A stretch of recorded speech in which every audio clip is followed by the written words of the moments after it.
No medieval fantasy RPG is complete without a bestiary. Sorry, I don't make the rules. Well, the designers make the rules. But this one is why Dragonbane comes out with a bestiary as well.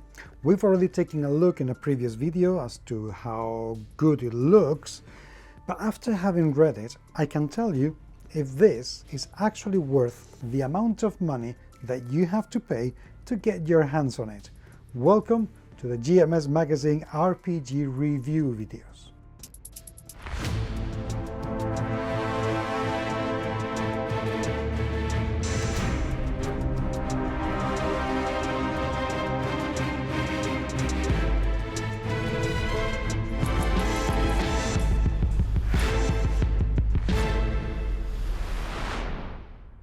So the thing I was kind of wondering is what is this bestiary going to do differently from other bestiaries that we could adapt to Dragonbane and that could be adapted more or less easily.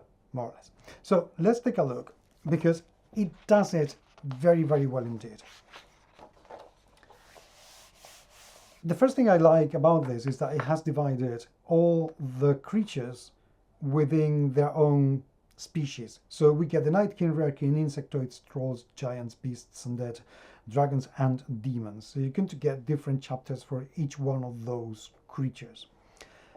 Something else it does very well is that it's adding a few new player kings to Dragonbane, which is excellent because these are kind of bizarro kings like cat people and the like. We'll take a look at a couple of them in a minute, but I do like that. So we get a preface which is very quick on how to use this book with a playable king table. So now we're going to get orcs, ogres, goblins, hobgoblins, frog people, Karkian, cat people, lizard people and satyrs that we're going to be able to play with.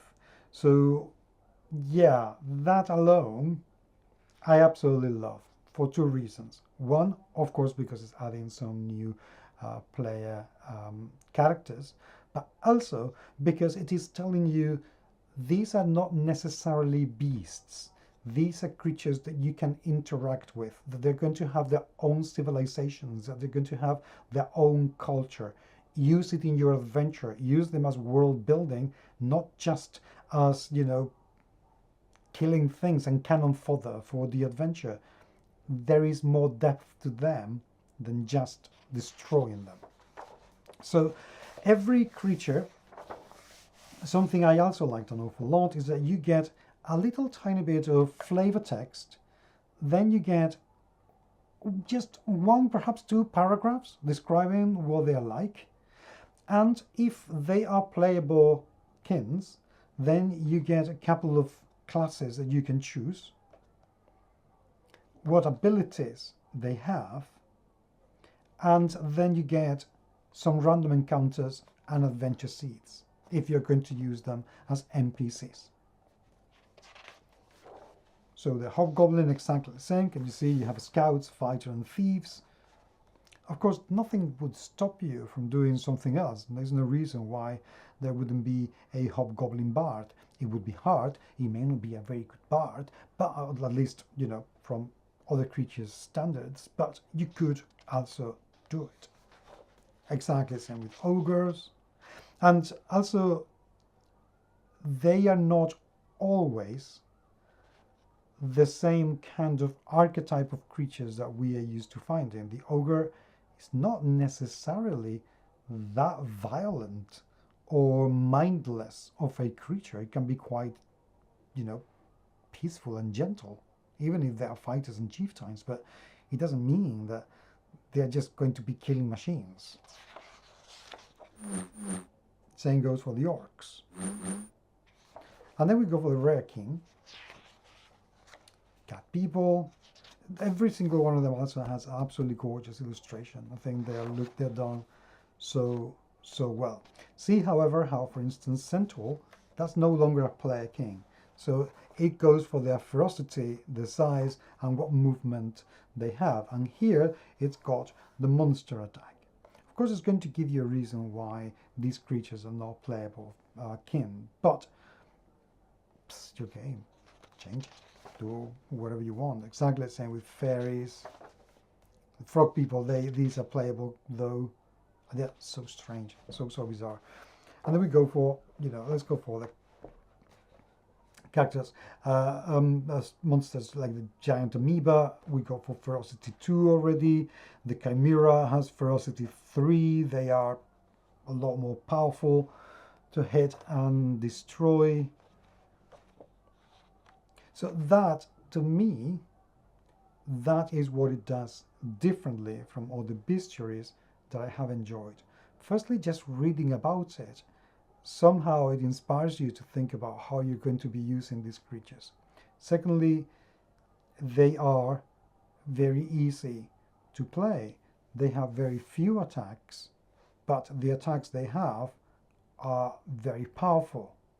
Sometimes they will have weaknesses that, if one of the player characters knows about, could be used.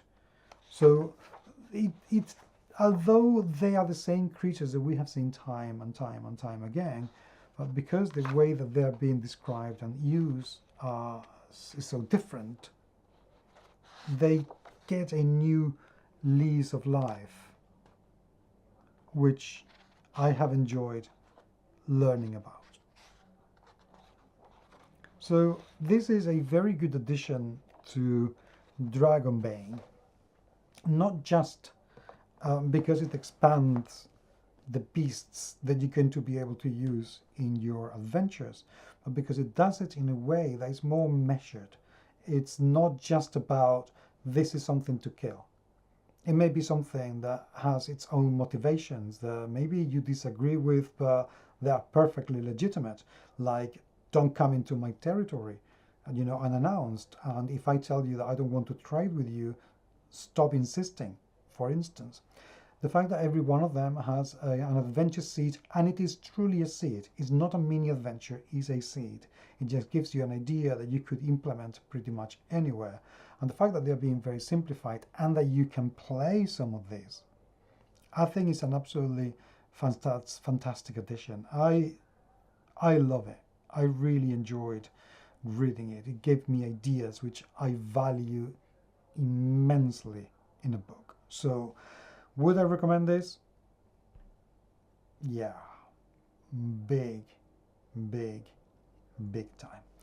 If you already have this, I would love to hear what you have to say. How would you improve this? What would make it even better than it already is?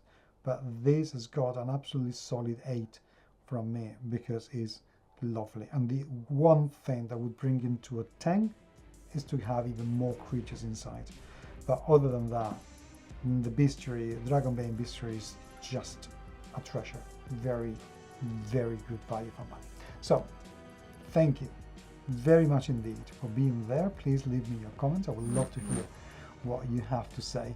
And until the next time, I will talk to you very soon. Take care.